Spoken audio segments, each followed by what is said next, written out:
بسم الله الرحمن الرحيم. الحمد لله رب العالمين، أحمده وأستعينه وأؤمن به وأتوكل عليه وكفى بالله وكيلا.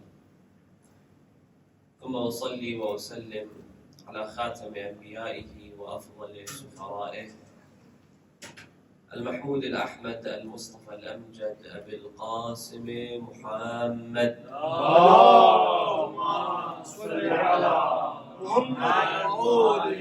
محمد وعلى أهل بيته الطيبين الطاهرين الذين أذهب الله عنهم الرجس وطهرهم تطهيرا، سيما بقية الله في أرضه وحجته على عباده المهدي المنتظر فداه أرواح العالمين.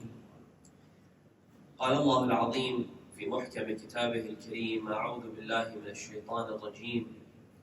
قل إن كان آباؤكم وأبناؤكم وإخوانكم وأزواجكم وعشيرتكم وأموال اقترفتموها وتجارة تخشون كسادها ومساكن ترضونها أحب إليكم من الله ورسوله وجهاد في سبيله فتربصوا حتى يأتي الله بأمره والله لا يهدي القوم الفاسقين.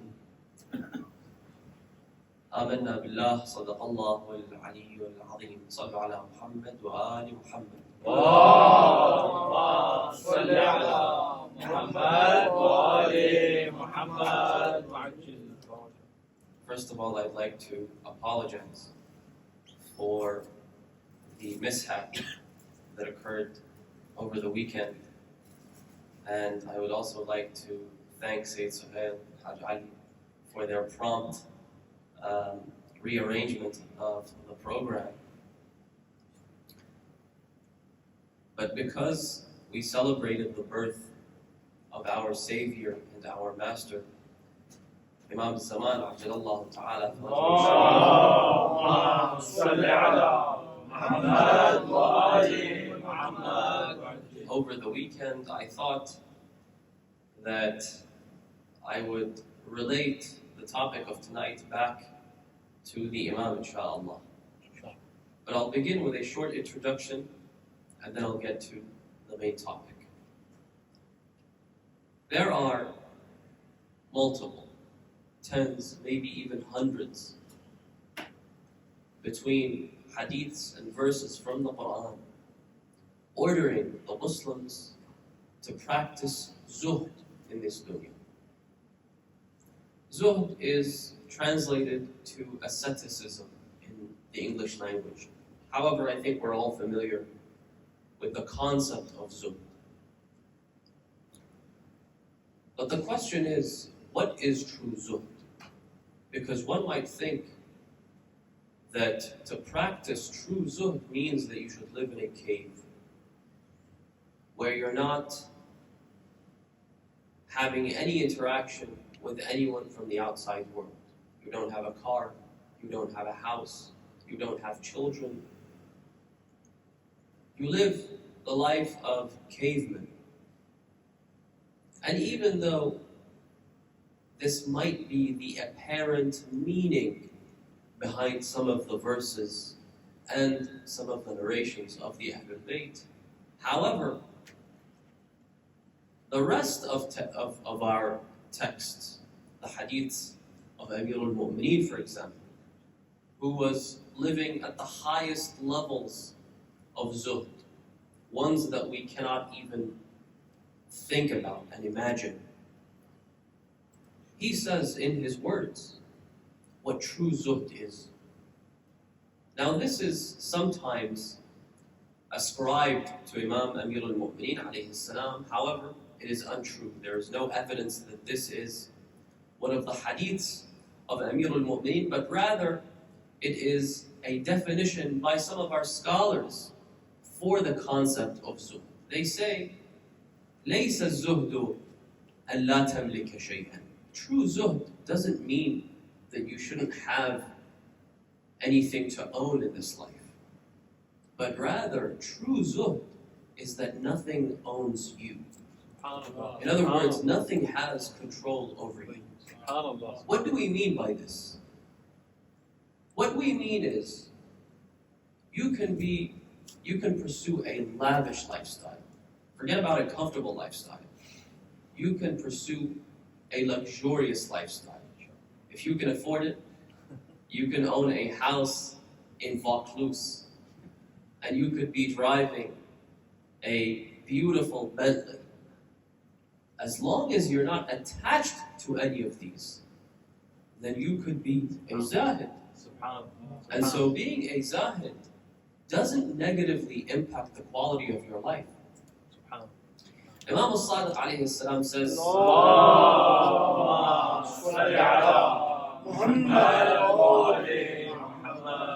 in a beautiful hadith, he says, Inna Allah ya'lam, I'm paraphrasing, he says, Inna Allah ya'lamu anni min akthari ahli al-madinati amwal. God knows that I am among the wealthiest of the people of Medina. This is how our imams were. They were wealthy. Imam al-Kazem alayhi salam was known to give pouches of money. You've all heard this. Al-Khatib al-Baghdadi, who was a senior Sunni historian, he has written the encyclopedia that is known as Tarikh al-Baghdad. He talks about some of the personalities in the city of Baghdad. And so he talks about Imam al-Kazem. He says that Imam al-Kazem alayhi salam was one of the most generous people to ever set foot on this earth. He would give pouches of money to anyone that would ask from him.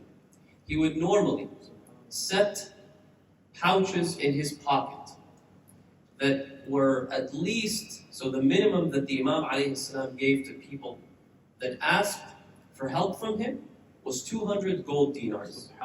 But he also had pouches that contained 300 dinars and pouches that contained 400 dinars. How much is this in today's currency? 200 dinars, according to my calculation, is around 50,000 US dollars. 300 is about 75,000. 400 is equivalent to 100,000 US dollars. And so the Imam alayhi salam was wealthy. But it shows his zuhd in this act. The fact that he is not attached to any of this. Because you have wealthy individuals throughout history.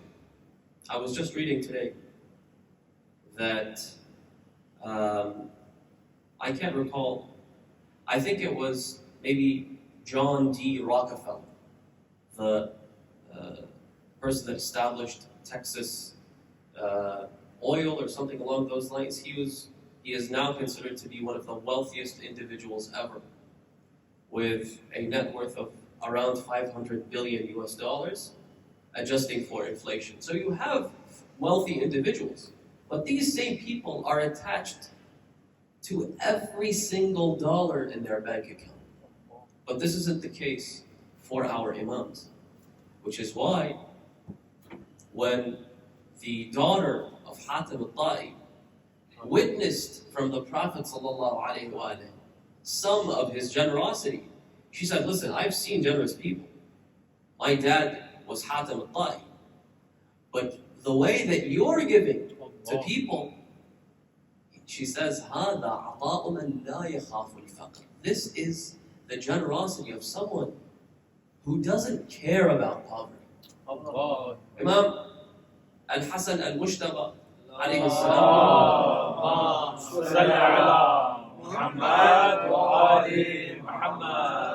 He is known as Kareem Ahl al-Bayt. He was known for his banquets and the food that he would give to the poor and to the needy, or anyone that approached him. They say, نَاصَفَ اللَّهُ مَالَهُ, if I'm not mistaken, 3 times. He gave half of everything that he owned to Allah subhanahu wa ta'ala 3 times.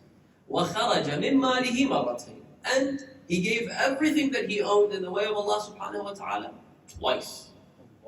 Imagine going bankrupt, but not because you have an issue with your business, but willingly.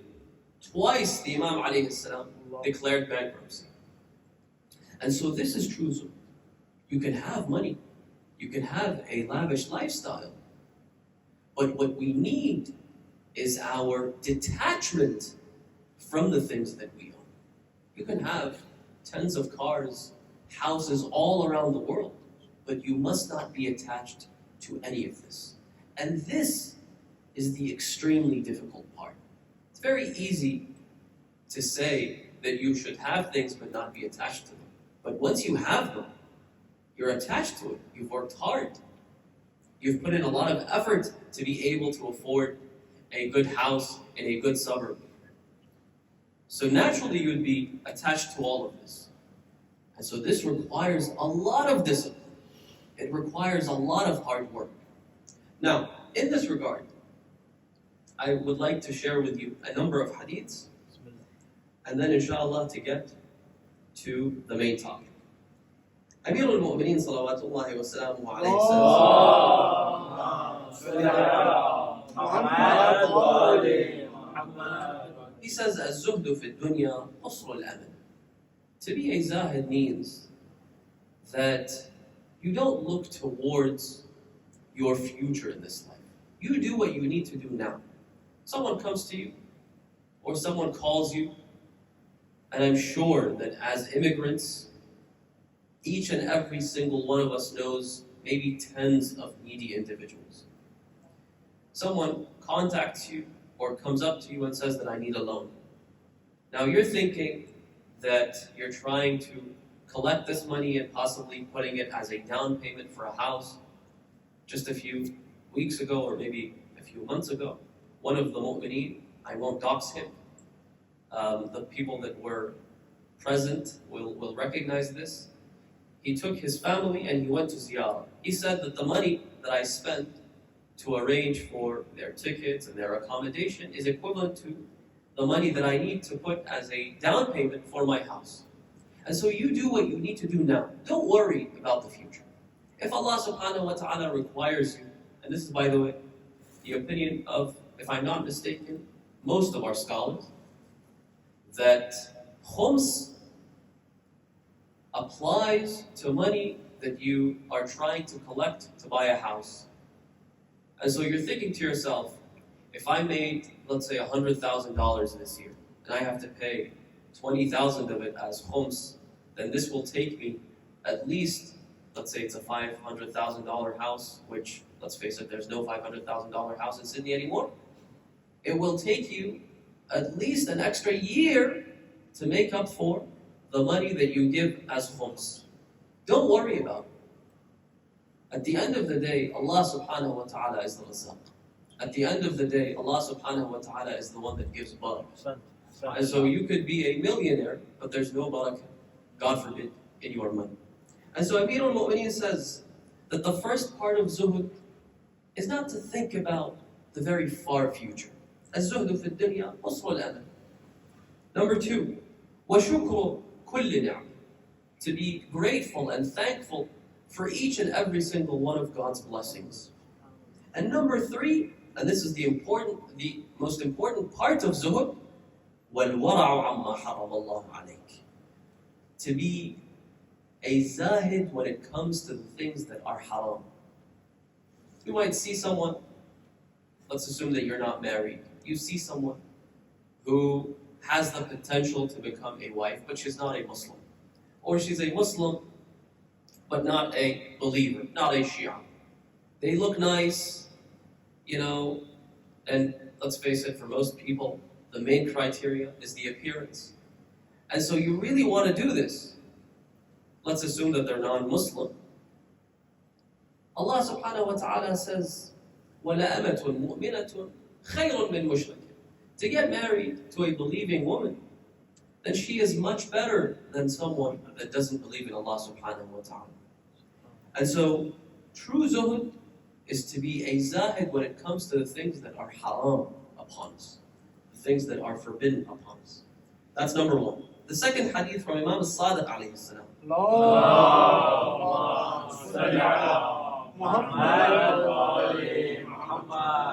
He talks about the first part of zuhd that Amir al-Mu'mineen mentioned in the hadith. He says, لَيْسَ الزُّهْدُ فِي الدُّنْيَا بِإِضَاعَةِ الْمَالِ. To be a zahid, it doesn't mean that you blow off all the money that you make throughout the year. وَلَا بِتَحْرِيمِ الْحَلَالِ. Zuhud doesn't mean that you forbid yourself from all the things that Allah subhanahu wa ta'ala has made permissible for you. بل الزهد في الدنيا ألا تكون بما في يدك أوثق منك بما في يد الله عز وجل. True zuhd is that you're never confident and certain in what you have, but rather you're certain and confident and you trust what Allah subhanahu wa ta'ala has for you. Subhanallah. And so this is true zuhd, which tells us that every single one of us has to pursue a comfortable life. When we read the ahadith, honestly, I've seen some of the ahadith, but tonight, because I was preparing for this lecture, earlier today I was going through some of the ahadith regarding tijara, regarding business. And they don't fail to surprise me every single time. The Imam's encouragement that everyone goes and works and makes money and gives to their family in buying a new house, buying a nice horse, which is equivalent to a car in this day and age. Someone says, Imam al-Sadiq alayhi salam narrates this hadith from someone by the name of Muhammad ibn al-Munkadir. Muhammad ibn al-Munkadir was not a Shia. He was a Sunni. He was not a Nasibi though. So he's narrated hadiths from a number of individuals, including Asma bint Umays, the wife of Amir al-Mu'mineen salawatullahi alayhi, as well as Abu Rafi', who was one of the companions of Imam al-Sadiq. He's narrated a hadith from Salman, but he's also narrated hadiths from every Tom, Dick, and Harry. And so he was a person that was trying to be a very holy individual. I don't know if he succeeded or failed. Imam al-Sadiq alayhi salam narrates this story. He says that one day, Muhammad ibn al-Munkadir sees Imam al-Baqir alayhi salam. Now he says that when I saw Imam al-Baqir, I didn't think and I didn't believe that Imam Zayn al-Abidin, Imam al-Sajjad alayhi salam, has left someone behind after him that is as great as Imam al-Baqir alayhi salam. He didn't know Imam al-Baqir. He says that I was walking during a very hot day, possibly a day that is as hot as today was for us. He says, when I saw Imam al-Baqir alayhi salam, and he was working, it doesn't say where, but it might be a field. He was working alongside a number of his slaves. The hadith says that this Muhammad ibn al-Munkadir said that I will go to this individual, Imam al-Baqir, and I will give him a piece of my mind. I will try to educate him. I will give him some wisdom. And so he approached Imam al-Baqir and he said to him, Subhanallah, look at you. A sheikh from Quraysh, an elder gentleman from Quraysh, on a hot summer day like today, and you're working in a field. What if Allah subhanahu wa ta'ala decides death for you at this moment? Wouldn't it be a shame for you to die like this while seeking the dunya? Imam al-Baqir alayhi salam says to him, why would I be ashamed of this? Isn't this the best thing to do? I am seeking obedience in Allah subhanahu wa ta'ala by working and giving and supporting my friends, supporting my family, possibly advancing the quality of life of my family. What worries me is if I die whilst I'm in a state of sin. That is what worries me. But if I die like this, then there's no worry for me. And so he said to him, Subhanallah, أردت أن أعظك فوعظتني. I wanted to teach you something, but you taught me something. And so zuhd doesn't mean that you don't work hard, that you don't pursue a life of good quality, a life of possibly luxury, but rather zuhd means that you're not attached to any of this. Now, why do I mention this? And inshallah I'll conclude with this. Because these attachments to these worldly things are what will ultimately lead many people to perish. when we read the story of Imam al-Hussein alayhi salam, there is an individual by the name of Al-Tarimah ibn Abdullah. I think his story is mentioned in most of the books of Naqta, but mainly in the book of Al-Irshad by Shaykh al-Mufid.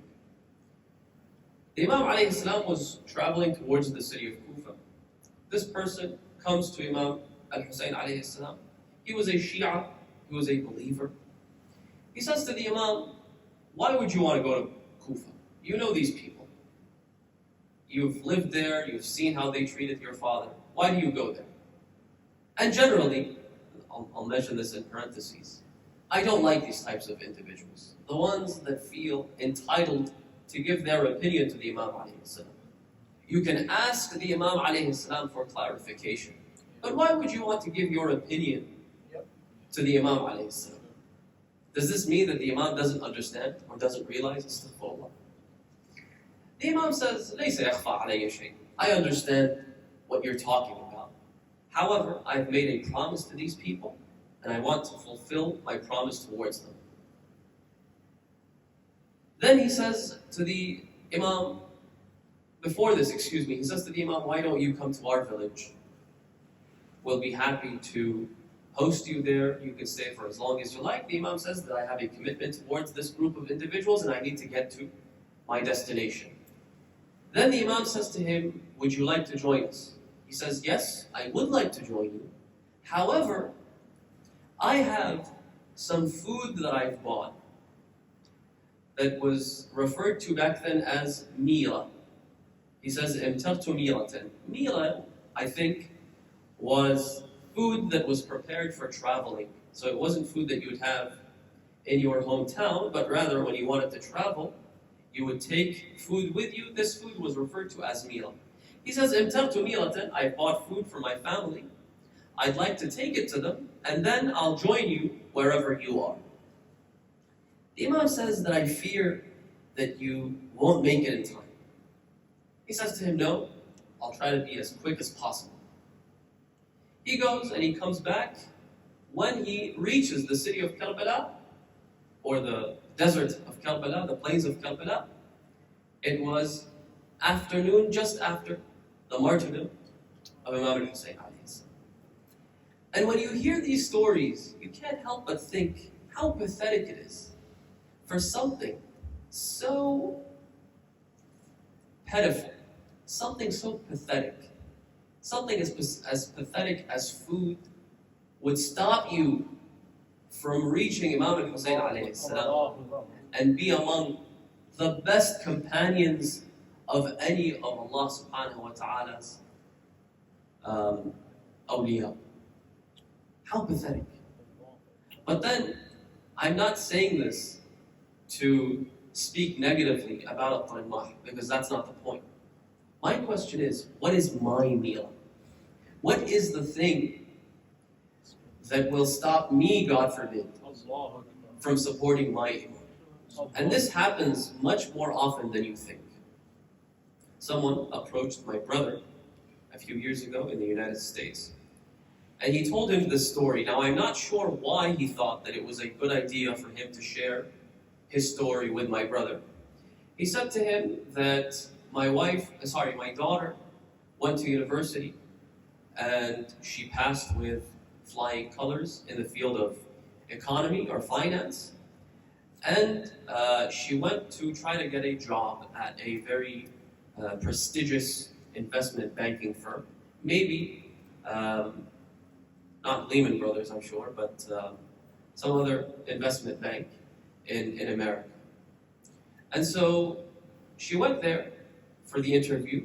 After the interview, I think by a few weeks, they sent her an email. They said, listen, you are the best candidate for this job. However, there's one issue that we have with you, and that is your appearance, your hijab. And so as long as you wear the hijab, then unfortunately we cannot accommodate you. You cannot join our team. But if you're willing to take off your hijab, then we could work something out.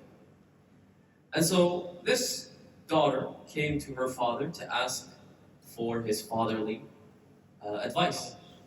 And of course, the father says to her, it's in your heart what matters.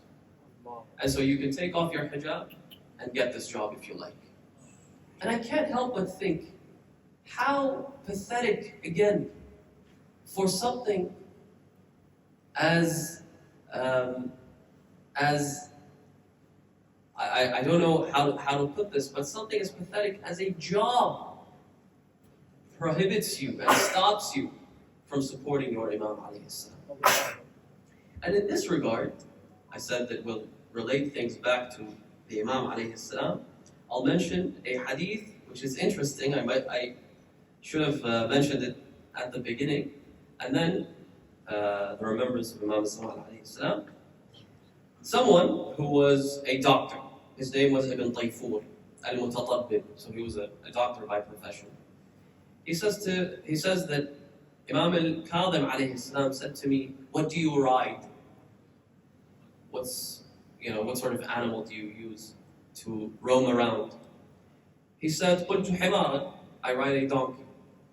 The Imam alayhi salam said to me, "بكم ابتعته? How much did you buy it for?" He said, I said to the Imam, بثلاثة عشر دينارا, 13 gold dinars. The Imam said, إن هذا هو السرف. This is true israf.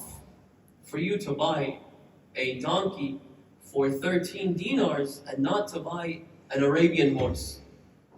He said, I said to the Imam, but the Arabian horse is much more expensive than the donkey. Of course, this is the most affordable option. I buy this Kia and I don't buy this Lexus because it's more affordable.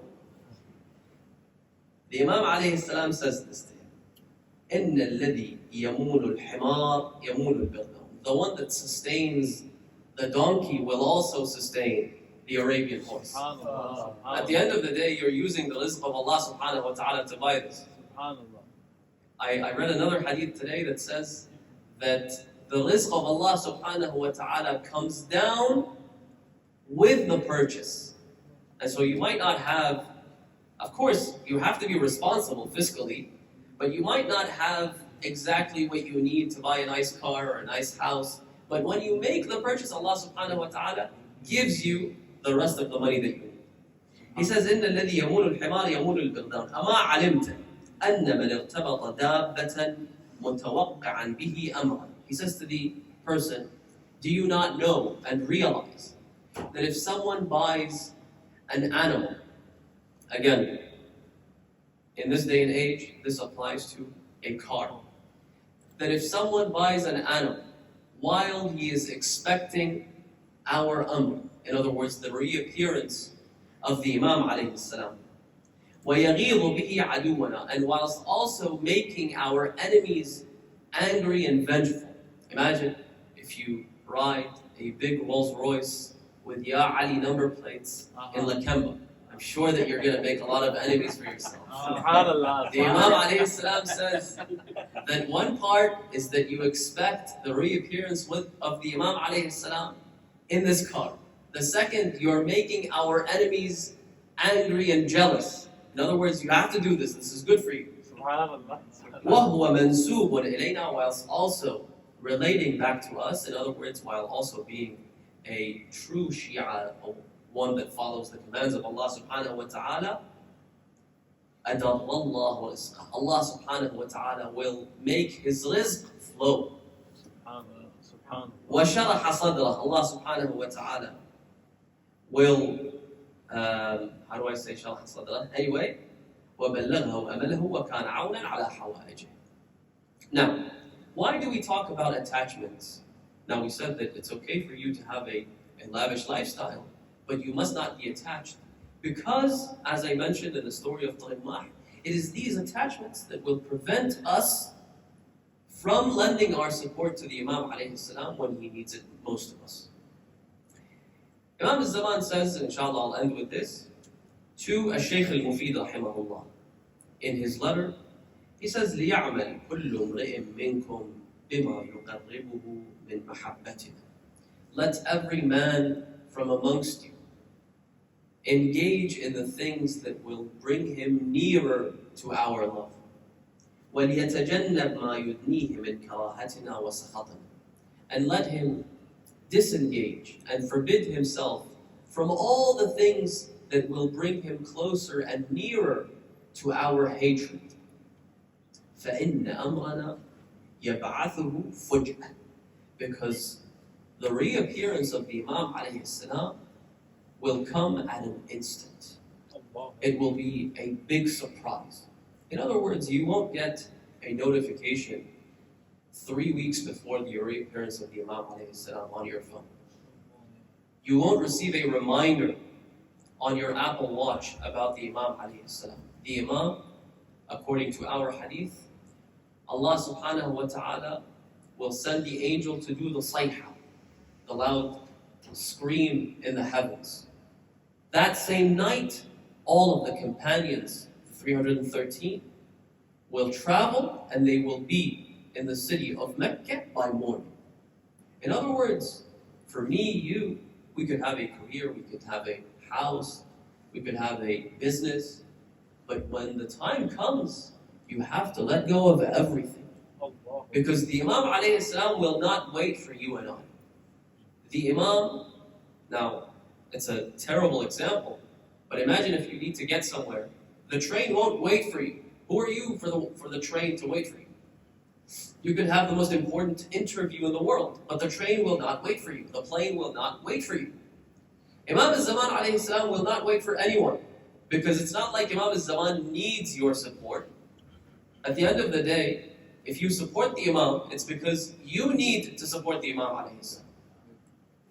And so for us, these attachments, they need to be taken to a minimum. You could have all of these things, but your attachments need to be at a minimal level. How do we do this? As I said, through discipline. One of them, as they say in the English language, practice makes perfect. Try to do things that will make you more disciplined in this field. One of them, the Imam alayhi salam says that it is an obligation upon you to pay sadaqah for the first 3 individuals that approach you.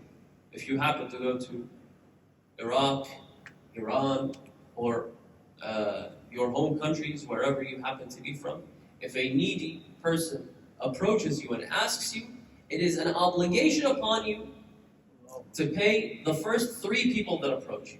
As for the 4th, it really comes back to your own choice. Do you want to help them or do you not?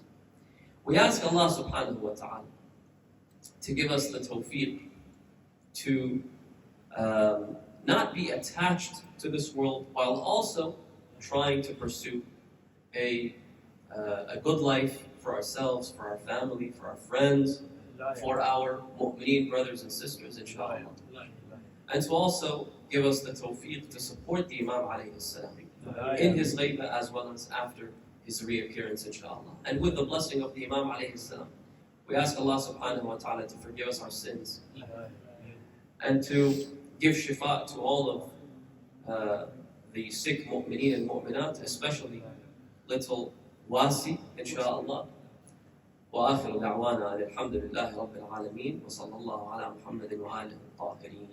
اللهم صل على